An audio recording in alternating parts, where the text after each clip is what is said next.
الرحيم. السلام عليكم ورحمة الله وبركاته. بسم الله الرحمن الرحيم. الحمد لله رب العالمين، والصلاة والسلام على أشرف الأنبياء والمرسلين سيدنا ومولانا محمد وعلى آله وصحبه أجمعين. اللهم إنا نستهديك لأرشد أمرنا وزدنا علما ينفعنا.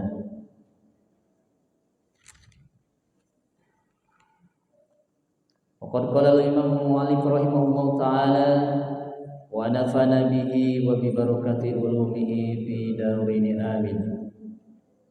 وللعلماء في أول ما نزل من القرآن على الإطلاق، وآخر ما نزل كذلك أقوال نجملها ونرجح بينها فيما يأتي. Bapak Ibu yang dirahmati Allah Subhanahu wa taala, kajian subuh pada pagi ini Ulumul Quran, kita akan membahas tentang pengetahuan ayat yang pertama kali turun dan ayat yang terakhir turun. Ini perlu bagi orang yang ingin mengetahui tentang tafsir Al-Quran. Ini satu topik yang penting untuk diketahui. Di sini dikatakan walil ulama fi awwali ma nazala minal Quran alal itlaq, bahwasanya ayat yang pertama kali turun para ulama berbeda pendapat. Wa akhiru ma nazala kadzalika aqwalun, begitu juga tentang ayat yang terakhir turun para ulama berselisih pendapat.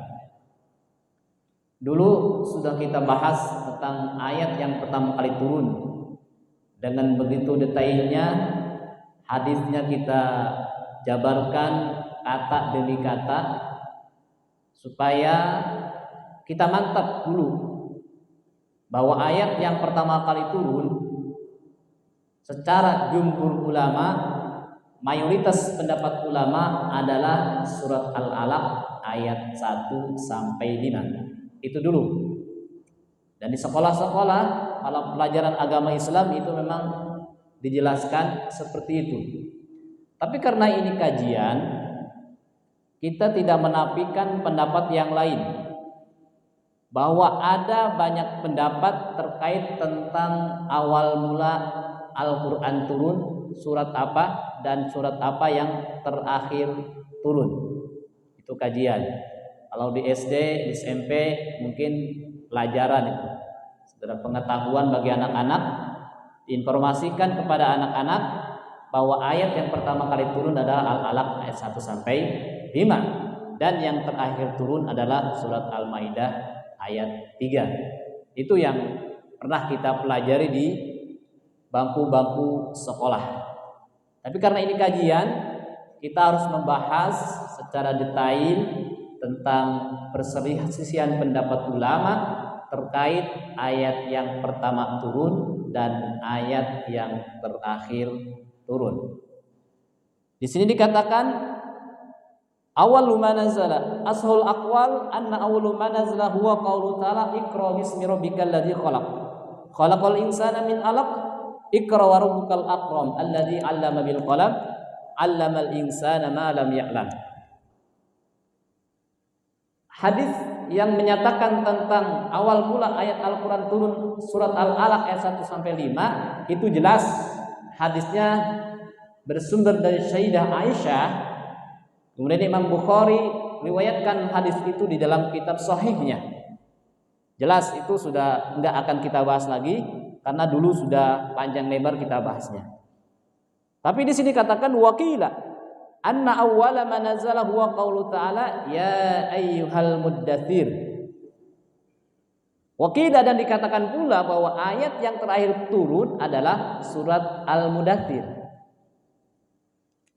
Waqila, dan dikatakan juga awwalu ma nazala bismillahirrahmanirrahim. Waqila, dan juga dikatakan juga awwalu ma nazala suratul Fatihah. Jadi ada 4 pendapat terkait ayat yang pertama kali turun. 1, surat Al-Alaq 1 sampai 5. 2, surat Al-Mudaththir secara utuh. 3, surah Al-Fatihah secara utuh. Dan keempat, Bismillah. Itu yang pertama turun, ada 4 pendapat. Namun kata para ulama di sini dikatakan, kalau yang mengatakan bahwa ayat pertama turun itu Bismillah dan juga surat Al-Fatihah, ternyata setelah diselidiki itu hadisnya munqati. Ini ulumul hadis. Apa itu hadis munqati? Hadis munqati itu termasuk salah satu hadis yang dhaif. Kenapa dikatakan dhaif? Karena sanadnya tidak tersambung, putus. Si A mengatakan dia menerima dari gurunya, padahal dia ternyata tidak sejaman. Kalau umpama saya mengatakan bahwa saya mendapatkan hadis dari Syekh Yasin Al-Padani, begitu kata saya. Ini contoh yang dhaif. Padahal saya tidak sejaman tuh dengan Syekh Yasin Al-Padani. Mestinya saya mengatakan dari Muallim Syafi'i Hadami ke Syekh Yasin Al-Padani, baru itu benar. Ternyata dibuang tuh Muallim Syafi'i Hadaminya. Itu munqati, putus. Karena syarat hadis sahih itu ittisalus sanad, harus tersambung sanadnya dari perawi sampai kepada Rasulullah, dan tidak cukup hanya tersambung saja, harus adabtu, harus dia hafalannya kuat, dan juga harus al-adalah, dia harus adil, betul-betul adil. Kalau orang dikit-dikit bohong itu tidak diterima hadisnya. Itu syarat hadis sahih. Ternyata yang mengatakan Bismillah itu awal pertama kali turun dan surat Al-Fatihah itu awal pertama kali turun, hadisnya kategorinya hadis dhaif, sehingga tidak diterima. Berarti tinggal 2 tuh. Tinggal 2. Al-Alaq sama Al-Mudaththir. Kalau yang mengatakan bahwa yang namanya pertama kali turun surat Al-Mudaththir itu hadisnya sahih, dan Imam Bukhari pun riwayatkan dalam kitabnya. Dari siapa hadisnya? Hadisnya bersumber dari sahabat Jabir. Di sini dikatakan lamma rawa saykhani an Abi Salamah bin Abdurrahman qala sa'altu Jabir bin Abdullah ayyul Qur'an anzal qad qala ya ayyuhal mudaththir. Kata Abi Salamah bertanya kepada sahabat Jabir, wahai Jabir bin Abdullah, menurut engkau surat apa yang pertama kali turun? Jabir mengatakan, ya ayyuhal mudaththir. Qultu, aku katakan lagi, au aqra bismi rabbikal ladzi khalaq. Bukannya iqra bismi rabbikal ladzi khalaq. Kata Jabir, qala uhadditsukum ma hadatsna bihi Rasulullah sallallahu alaihi wasallam. Aku katakan kepada engkau sesuai terhadap apa yang aku dengar dari Rasulullah. Itu kata Jabir. Jadi protes, ternyata Jabir berkomentar. Apa kata Jabir? Apa yang dikatakan oleh Rasulullah? Kata Rasulullah begini, inni jawartu bihirai falama qadaitu jawari nazaltu fastabtantul wadi fanazartu amami wa khalfi wa an yamini wa an shimali thumma nadatu ila samai fa idza huwa yani Jibril fa akhadhatni rajfatun fa ataitu kharijah fa amartum padat suruni fa anzala ya ayyuhal mudaththir. Kata Rasulullah begini, saya itu, kata Rasulullah nih, tatkala bertahanus di Gua Hira, kemudian ketika selesai bertahanus, jalan-jalan menelusuri lembah. Aku lihat ke depan, ke belakang, ke kanan, ke kiri, dan aku lihat ke atas, ke langit. Ternyata aku melihat malaikat Jibril yang pernah aku lihat. Itu kata Rasulullah. Kemudian dia menghampiriku dan aku merasa ketakutan. Dan aku langsung pulang ke rumah. Ketika pulang ke rumah karena ketakutan, kemudian Rasulullah minta diselimuti oleh istrinya, Sayyidah Khadijah. Kemudian setelah diselimuti, turunlah ayat ya ayyuhal muddatsir qum fa'anzir wa rabbaka fakabir wa thiyabaka fatahhir war rujaz fahjur wa la tamnun tastakthir. Turun tuh ayat itu. Nah, sekarang sebetulnya pendapat yang mengatakan pertama kali turun surat Al-Alaq dan pendapat yang mengatakan surat yang berturun surat Al-Mudaththir itu dapat dikompromikan. Dijamak. Bagaimana? Apa yang dimaksud dengan dikompromikan? Jadi ditelusuri. Jadi begini, ibarat ada dua orang, si A dan si B. Dia mengatakan dua-duanya itu orang di Bogor. Kata si A, bagaimana di Bogor? Hujan. Ditanya lagi si B, bagaimana di Bogor? Hujan apa enggak? Enggak hujan. Ini kan berbeda pendapat mereka berdua ini. Yang A mengatakan di Bogor hari Sabtu, malam Sabtu nih, di Bogor malam Sabtu hujan. Si B mengatakan di Bogor malam Sabtu tidak hujan. Itu bisa dikompromikan. Kita klarifikasi dulu. Si A mengatakan di Bogor itu hujan kapan? Oh, ternyata di Bogor hujan itu, kata si A, itu habis maghrib. Si B kita konfirmasi, kapan di Bogor kau mengatakan tidak hujan? Oh, ternyata jam 10 malam. Dikompromikan. Jadi dua-duanya ternyata benar. Kalau yang mengatakan hujan ternyata habis maghrib. Yang mengatakan nggak hujan ternyata habis jam 10. Itu dikompromikan namanya. Ada juga hadis awwalu ma yuhasabil abdu yaumal qiyamah as-shalah. Satu hadis. Hadis kedua, awwalu ma yuqdabil abdu ad-dima. Hadis pertama mengatakan bahwa pertama kali yang dihisab itu di hari kiamat adalah tentang sholat. Hadis kedua mengatakan pertama kali yang dipersoalkan oleh Allah nanti di hari kiamat adalah tentang darah. Itu kan berbeda pendapat, mana yang benar?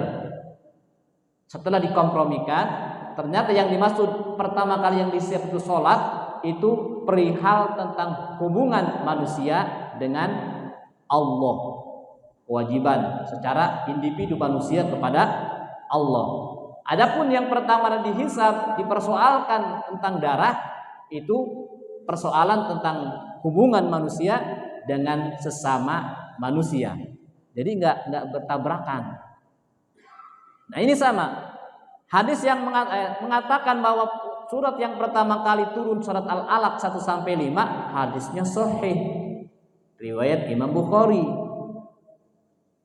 Hadis yang mengatakan bahwa pertama kali turun surat Al-Mudaththir juga hadisnya sahih. Riwayat Imam Bukhari juga. Bahkan Imam Muslim sama yang pertama juga. Bukhari Muslim juga. Ini bisa dikompromikan. Sebetulnya bisa dikompromikan. Ternyata setelah diselidiki kita berhusnuzon. Jabir itu sahabat Jabir bin Abdullah yang mengatakan bahwa surat Al-Mudaththir adalah pertama kali turun.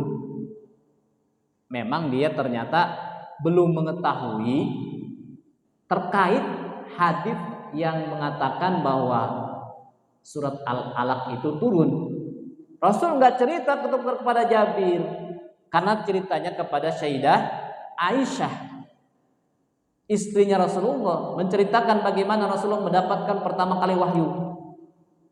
Dan ternyata setelah diselidiki itu kan tadi dikatakan bahwa ketika Rasulullah itu dan dalam hadis Jabir tuh, ketika Rasulullah bertahanus di Gua Hiro, kemudian keluar dari guha, menelusuri lembah, melihat ke atas, melihat malaikat Jibril, yang malaikat itu yang pernah dia lihat.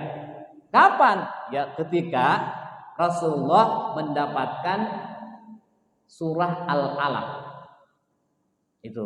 Itu pendapat itu jawaban yang pertama, cara kita mengkompromikannya.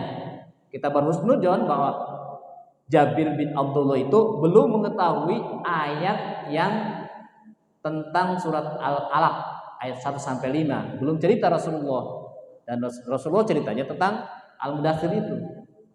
Itu yang pertama jawabannya. Yang kedua, yang bisa kita kompromikan, ternyata Al-Alaq 1 sampai 5 itu ketika pertama kali turun itu belum sempurna. Kan jumlah suratnya, ayatnya itu ada 19. Yang pertama kali turun baru ayat 1 sampai 5, belum sempurna. Sementara surat Al-Mudaththir ketika pertama kali turun, itulah satu-satunya surat yang diturunkan secara sempurna dari ayat 1 sampai ayat terakhir. Jadi Al-Mudaththir adalah surat yang pertama kali turun sebelum sempurnanya surat Al-Alaq. Itu bisa dikompromikan. Al-Mudaththir adalah surah yang pertama kali turun secara sempurna dari ayat 1 sampai terakhir. Sebelum sempurnanya diturunkan surat Al-Alaq yang 19 ayat itu. Jadi Al-Alaq baru 5 ayat. Sementara Al-Mudaththir udah semua satu surat penuh. Jadi boleh kita katakan bahwa ayat yang pertama kali turun adalah Al-Alaq 1 sampai 5. Surat secara sempurna turun yang pertama kali adalah surah Al-Mudaththir. Nah, itu dikompromikannya seperti itu.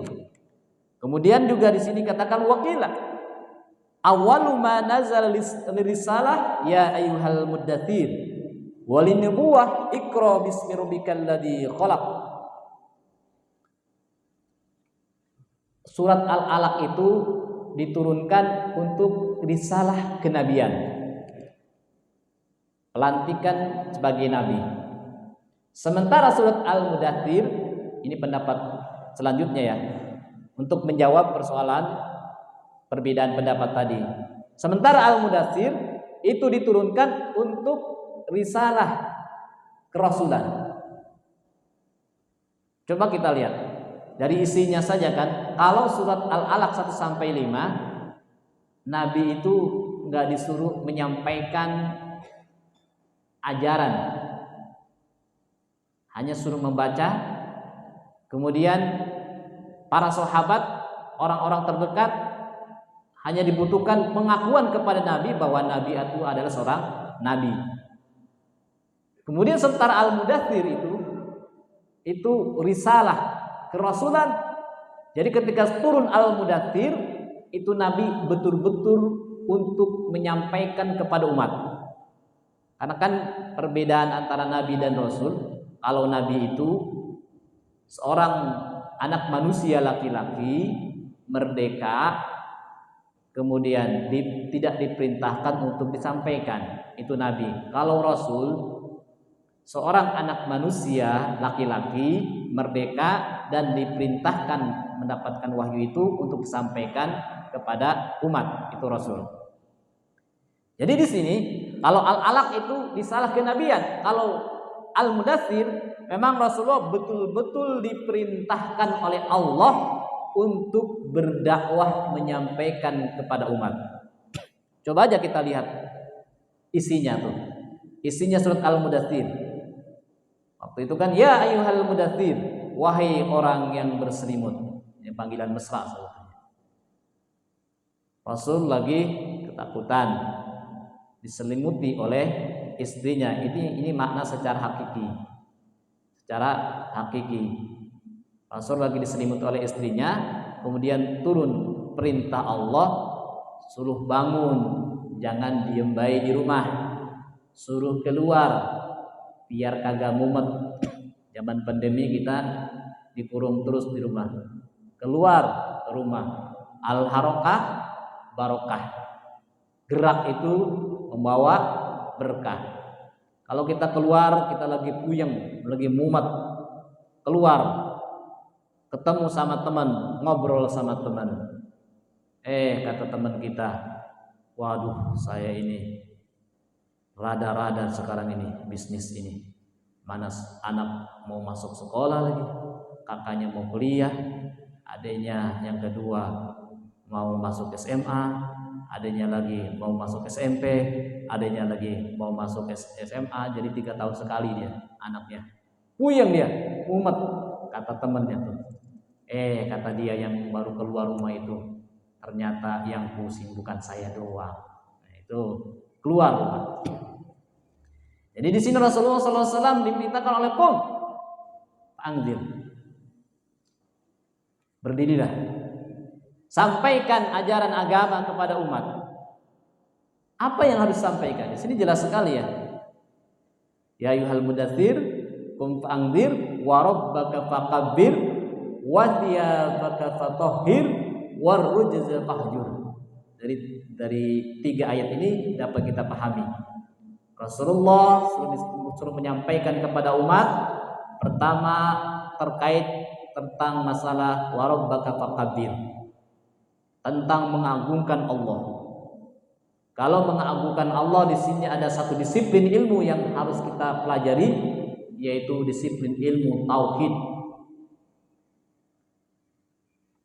usuluddin. Ada fakultas usuluddin. Yang kedua, wa thiyabaka fatahhir, bajumu engkau bersihkan.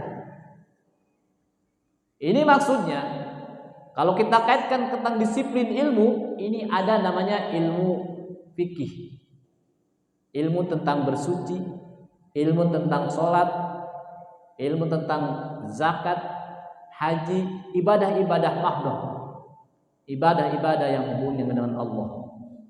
Ilmu fikih, dan juga ada fikih muamalat, interaksi kita dengan sesama, bagaimana jual beli dan lain sebagainya.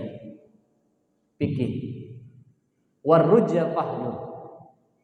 Dan kita diperintahkan untuk menjauhi dosa-dosa. Wala tamnun tastakbir. Kalau kita memberi, jangan minta lebih. Nah, ini yang kedua, ilmu fikih. Yang ketiga, ternyata ilmu tasawuf.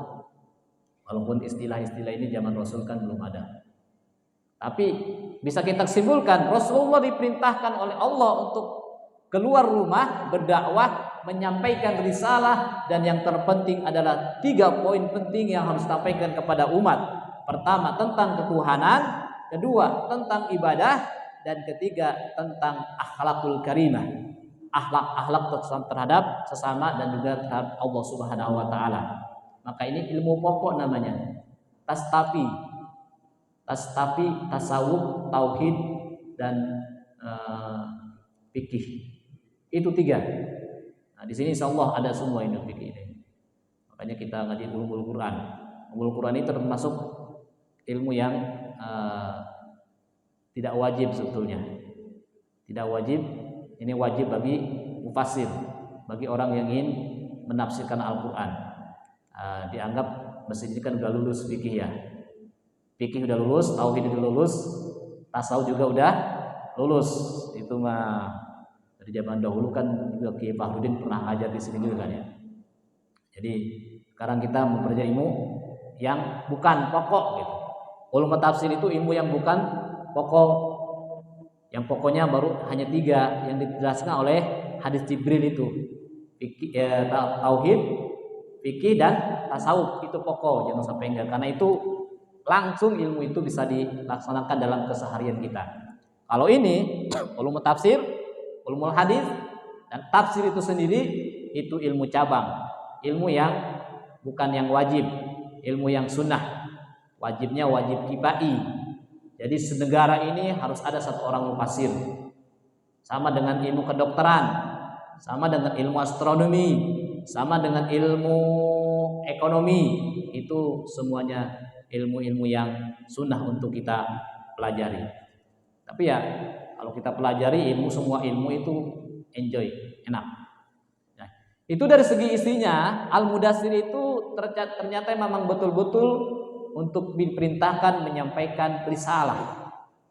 Jadi udah kita paham itu. Ternyata Al-Alaq 1-5 memang betul secara mutlak itulah ayat yang pertama kali turun. Tapi tidak sempurna. Sementara Al-Mudaththir itu adalah surah yang pertama kali turun secara sempurna. Dan tugas kerasulan Nabi Muhammad SAW betul-betul ditegaskan dalam surat Al-Mudaththir ini. Nah, udah tuh. Kita paham bahwa ayat yang pertama kali turun itu ada 4 pendapat. Pendapat pertama Al-Alaq, kedua Al-Mudaththir, ketiga Al-Fatihah, keempat Bismillah. Nah, sekarang kalau ayat yang terakhir turun itu lebih banyak lagi pendapatnya. Ada 10.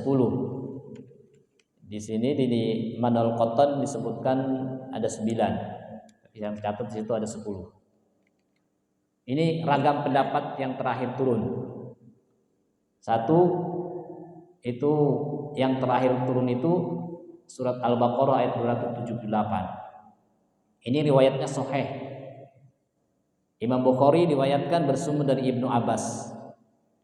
Ya ayyuhalladzina amanu taqullaha wa daru ma baqiya minar riba. Itu yang pertama. Kemudian yang kedua, ayat yang terakhir turun menurut pendapat ulama dan ini juga bersumber dari hadis yang sahih. Wattaqu yauman turja'una fihi ila Allah, tsumma tuwaffa kullu nafsin ma kasabat wa hum la yuzlamun. Al-Baqarah ayat 281. Wakila dikatakan pula yang terakhir turun adalah, dan ini juga hadisnya sahih ini. Ya ayyuhalladzina amanu idza tadayantum bidainin ila ajalin musamma faktubuh. Itu 3 tuh. Ternyata dari 3 pendapat ini yang notabene bahwa hadisnya adalah sahih, itu para ulama sama mengkompromikan. Bagaimana cara mengkompromikan dari 3 pendapat ini? Itu kalau kita lihat urutan ayatnya kan beriringan. Pertama ayat tentang riba. Kemudian wattaqu yauman itu kan setelahnya. Kemudian ayat tentang dain, utang piutang, itu kan setelahnya.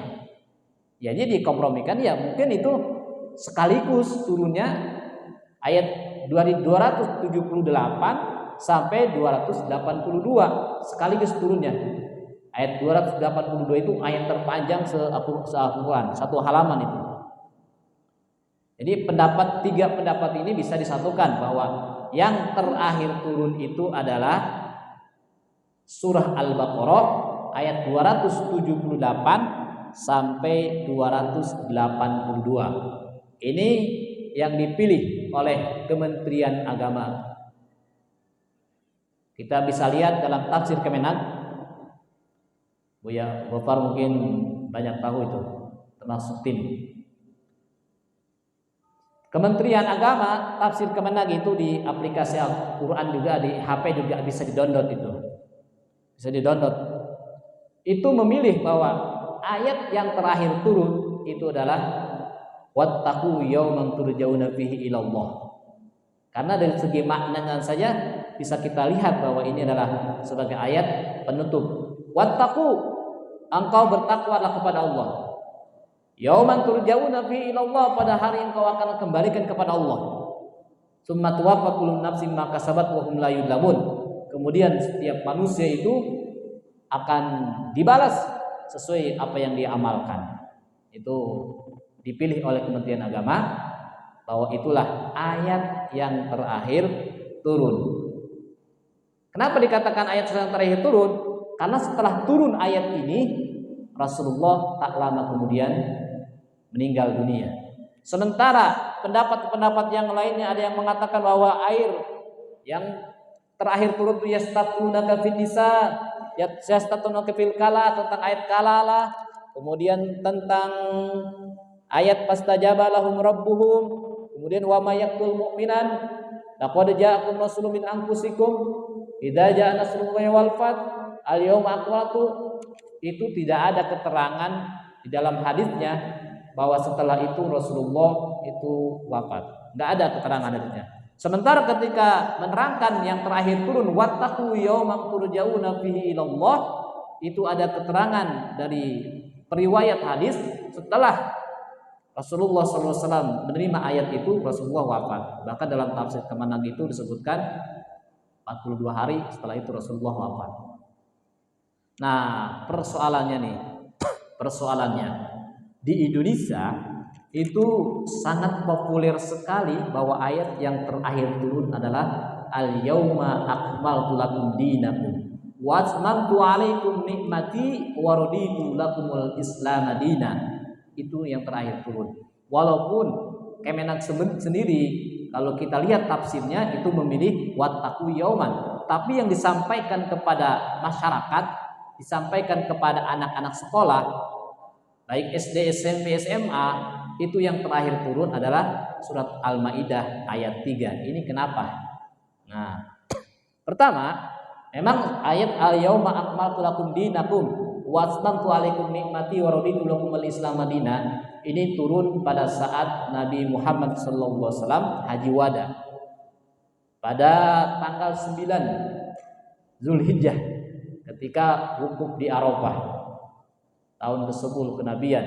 Yang setelah haji wada itu Nabi enggak melaksanakan haji lagi, wafat. Tapi jaraknya jauh.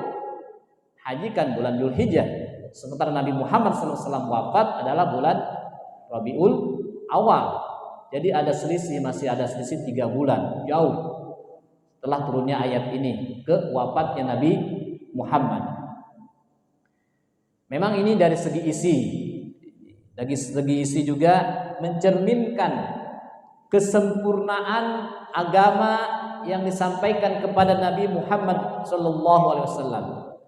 Di sini dikatakan al-yauma akmaltu lakum dinakum wa atmamtu alaikum nikmati wa raditu lakumul islam dinan. Boleh kita telaah bahwa di sini kenapa Allah Subhanahu wa taala ketika terhadap agama menggunakan kata akmaltu, tapi kepada nikmat menggunakan atmamtu. Kalau dalam bahasa Indonesia ya artinya sempurna. Akmal juga sempurna, atmam juga sempurna. Ini dalam bahasa Arab ini ternyata memiliki perbedaan antara akmaltu sama atmamtu. Kalau akmaltu itu adalah sempurna, memang dari himpunan yang sempurna. Agama dikatakan sempurna dari unsur-unsur yang sempurna. Apa unsur-unsur agama? Ada sholat, ada puasa, ada haji, ada zakat. Itulah unsur-unsur agama.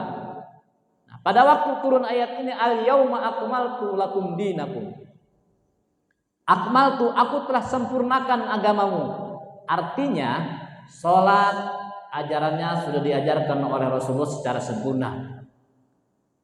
Puasa juga secara sempurna sudah Nabi Muhammad sampaikan kepada umat. Zakat sudah sempurna. Haji juga yang pada hari ini melaksanakan haji wada juga sempurna. Semuanya sempurna, unsur-unsurnya sempurna tergabung dalam satu wadah yang disebut dengan ad-din. Ad-din itu adalah kalau dalam bahasa sama dengan ad-dain, utang. Sebutnya kita itu punya utang terhadap Allah. Banyak nikmat yang Allah berikan kepada kita, maka kita punya utang. Balasannya kita dengan ibadah. Dengan ibadah. Tapi karena kita ini tidak akan sempurna membalas utang kepada Allah, nggak akan seimbang, nggak akan mampu, maka dengan balasannya dengan ketundukan aja. Maka disebut ad-dinul Islam. Dinul Islam itu sebagai ketundukan kita membayar utang kepada Allah, yang utang itu tidak akan kita mampu secara sempurna dibayarnya, maka kita tunduk aja kepada Allah. Itu ad-dinul Islam. Beda dengan millah. Millah itu lebih disandarkan kepada agama-agama. Nabi Ibrahim disebut dengan millah. Kalau ke dalam bahasa Indonesia ya millah agama, ya din juga agama. Kalau millah itu cenderung lebih kepada kepercayaan yang di dalamnya tidak ada yang syariat-syariat itu, millah. Nah, ad-dinul Islam sempurna semuanya. Makanya pakai kata akmal tuh, dari unsur-unsur yang sempurna. Sementara wa atmamtu alaikum nikmati, ketika Allah menyampaikan nikmat itu disebutkan dengan kata atmamtu. Ini apa maksudnya? Kenapa kata akmal tuh enggak pakai akmal tuh seperti ad-din? Nikmat tuh sebutnya dengan pakai atmamtu. Karena begini, nikmat itu unsur-unsurnya tidak sempurna. Beda tadi dengan sholat, puasa, zakat, haji, itu Allah sudah sempurnakan pada hari itu. Sementara nikmat walaupun Allah sudah sempurna, dalam artian belum sempurna. Apa maksudnya? Kita dapat nikmat. Nikmat banyak duit. Umpama duitnya seabrek, enggak berseri. Itu belum sempurna. Coba aja orang yang banyak duit, dia suka pergi tuh ke puncak, suka pergi ke Malaysia, ke Singapura, ke Bali. Untuk apa? Untuk mencari kebahagiaan.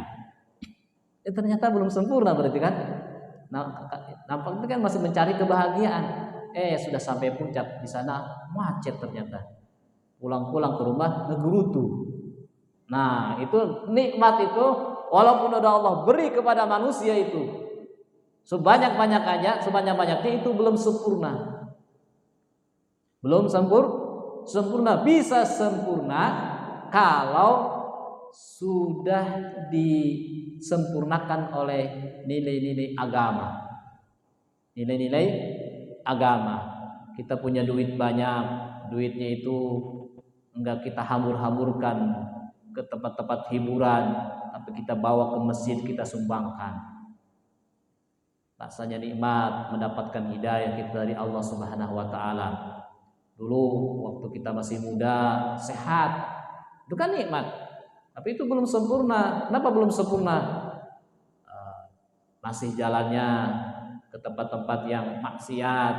Nah, sekarang setelah ternyata sudah tua, kita dapat hidayah, jalannya ke masjid, rasanya adem, rasanya nikmat. Itu nikmat hidayah, yang itu semua harus kita syukuri. Nah, itu perbedaan kata akmaltu sama atmamtu. Dua-duanya maknanya artinya sempurna, tapi memiliki makna yang berbeda. Kalau akmaltu sempurna dari unsur-unsur yang sempurna. Kalau atmamtu sempurna tapi dari unsur-unsur yang tidak sempurna. Dia akan menjadi sempurna kalau dikaitkan dengan nilai-nilai agama. Nah, makanya ayat itu karena menunjukkan tentang kesempurnaan agama. Walaupun setelah ayat itu masih ada turun tentang ayat riba itu ulama ada yang mengatakan bahwa inilah alasannya kenapa ayat ini terakhir diturunkan. Tapi sekali lagi, ayat-ayat yang terakhir turun yang jumlahnya ada 10 itu semuanya tidak ada yang disandarkan kepada Nabi Muhammad. Hanya menurut pendapat para sahabat. Beda dengan tadi ayat yang pertama turun, Al-Alaq, itu betul-betul Nabi yang mengatakan. Al-Mudaththir yang sempurna turun, itu betul-betul Nabi yang mengatakan. Tapi kalau yang terakhir turun seperti tadi wattaqu yauman turja'una fihi ilallah, itu menurut pendapat Ibnu Abbas dan juga yang lain juga itu menurut pendapat sahabat. Sehingga para dugalnya sahabat hanya berpendapat mungkin itulah ayat yang terakhir dia terima dari Rasulullah. Setelah itu tidak menerima lagi, sehingga dia berpendapat bahwa inilah ayat yang terakhir turun. Sehingga kesimpulannya kita boleh memilih, silahkan mau milih yang mana, tapi ya secara ilmiah sendiri bahwa yang terakhir turun itu ayat Al-Baqarah tadi, wattaqu yauman turja'una fihi ilallah. Itu yang pendapatnya paling kuat. Itu saja mungkin untuk pagi hari ini kita sudah mengkaji satu bab dari Ulumul Quran ini. Mudah-mudahan apa yang saya sampaikan ini bermanfaat buat pengetahuan kita semua. Kita akhiri dengan doa penutup majelis.